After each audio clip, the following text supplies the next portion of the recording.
Well, congrats to Los Angeles. They're playing extremely good basketball right now, especially here. And Derek Fisher's done a great job with them. I think they're playing some of their best basketball right now. But I'm really proud of my group.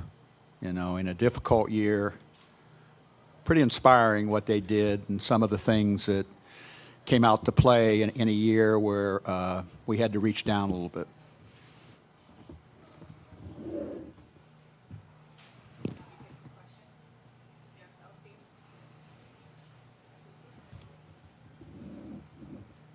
Coach, LT Willis with TD Sports. The last time we talked about the parity of the league and everything.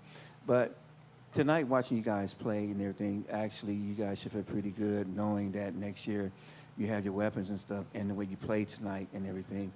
What inspired you to play the way that they played tonight and knowing that you're missing some of your key players from last year, but now you have a chance to see a team of the future for the Storm. So what do you see of this team as far as next season?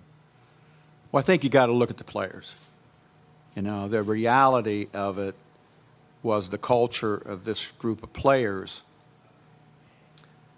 were able to be resilient.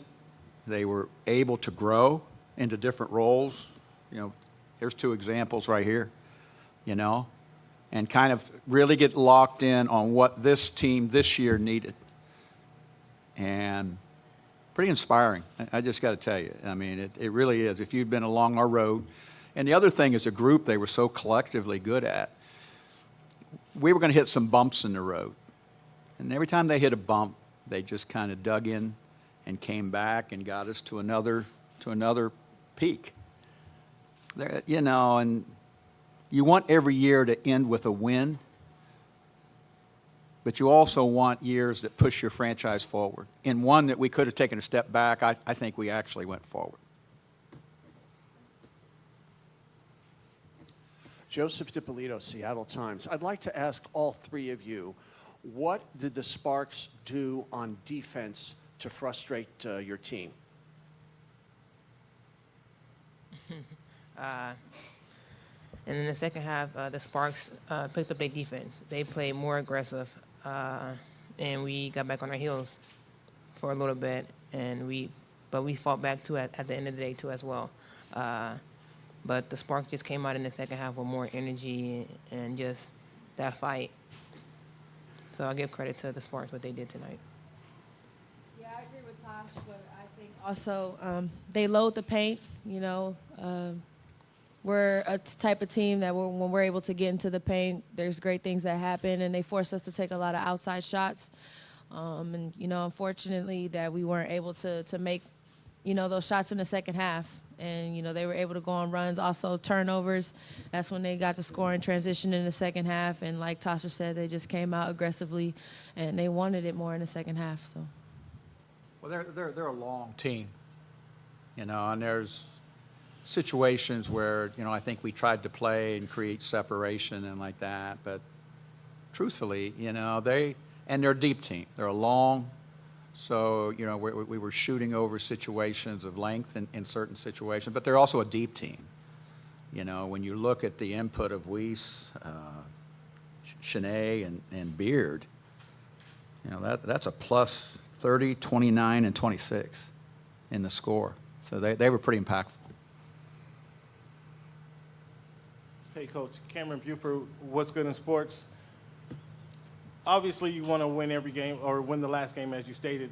But from this season, what did you learn about your squad that you wasn't familiar with before, or you may not have been familiar with before?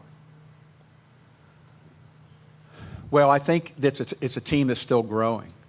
You know, I saw Natasha, as good as she was last year, grow. You know, I saw Mercedes and I saw Jordin and a lot of others grow. And the one that people didn't see was when you lose key leaders like Sue Bird and Breonna Stewart, and they are, I saw leadership develop within this team too.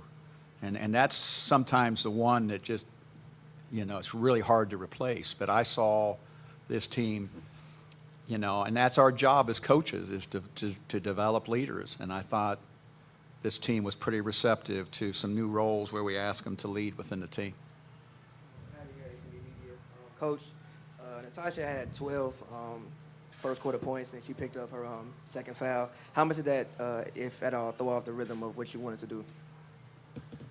Well, it's impactful, because Natasha is that important to this team when we can play her a normal kind of rotation, coming out of it. And to be honest with you, I'll have to watch the tape, but I thought she was pretty disciplined on a lot of those plays, and that's what I'm looking for as a coach, putting yourself in situations and then, being fundamentally sound as you do it. And I saw signs she was really working at that. But, again, give LA credit. They put a lot of pressure on you. They kind of keep coming with the post players. For both players, I know all of your teammates have said that you were focusing on who was there instead of who wasn't there. What have each of you learned about yourselves as players and about anything else throughout the journey of this season? I think I grew as a player. This whole season, playing different roles I never played before. I think, like, collectively as a team, we did a good job overall. Me and Jordin had to play different roles. It was kind of tough for a minute, but we stuck in there. We had our teammates behind us the whole time. We never gave up on each other, and they never gave up on us. I'm just happy that the way we played this whole season, every single last person, and also Seattle organization, they've been behind us from day one. Yeah. For me, I agree with Tasha. I grew a lot, and I think confidence makes all the difference. I think last year it was kind of hard for me coming into a different role than I was at UCLA and trying to fit into a role that I wasn't used to. And I think this year I've had a chance to step up and show that I can play, with the best of them. And, my teammates have encouraged me, my coaches have encouraged me, just to play with a lot of confidence and never doubt your talent, never doubt your skills. And I think there's another level to me that I've noticed from last year to this year. So just confidence has made all the difference.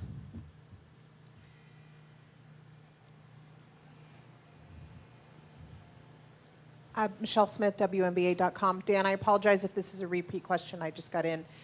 What changed in the game midway through the third quarter? What changed? What changed? I thought we ran out of gas a little bit. And I think it's a little bit of a testimony to their depth, to be honest with you. I thought we had played three pretty good quarters, and I thought we really battled, and a lot of the things that we were hoping to achieve, we were achieving, in that type of game. But they were just so, when you look at their depth, especially in the post, and in some ways, they keep constant pressure on you. And, we lost a little bit of the attack nature that had been really served us well for three quarters. Coach, and for Natasha and Jordin as well. John W. Davis with W Insider. I believe that all three of you have better basketball minds than me. So going forward, if you could kind of give me a little analysis into the Sparks, if you were facing them in the semifinals, what would you try to do against them from your perspective to try to get victories? Keep the ball out of Chelsea's hands. Pick up forecourt if Parker bringing the ball up the court, and let all the other players, and also Nneka as well, and let all the other players around them make plays. That's what I want to do if I play them in semifinals. Yeah, for me, like Tasha said, keep it out of Chelsea's hands and make someone else, run their offense. Also, Candace try to crowd her as much as possible. Same with Nneka. They're a great rebounding team as well, so trying to box them out. And also just being aggressive and playing with pace. They're a really great transition team, so just trying to cut down their points in transition, making them play half court, and running, playing with pace. Well, they're a challenge because you need to rebound well against this team. You need to shoot well against this team, you know. And what will be really interesting is that they've been awfully dominant here. But going into a series, now you're going to go to at least the next one where that team has, the opportunity to play 3 home games. But it's a chore. They're a good team. They're legit. And it's going to be a great series. Great series.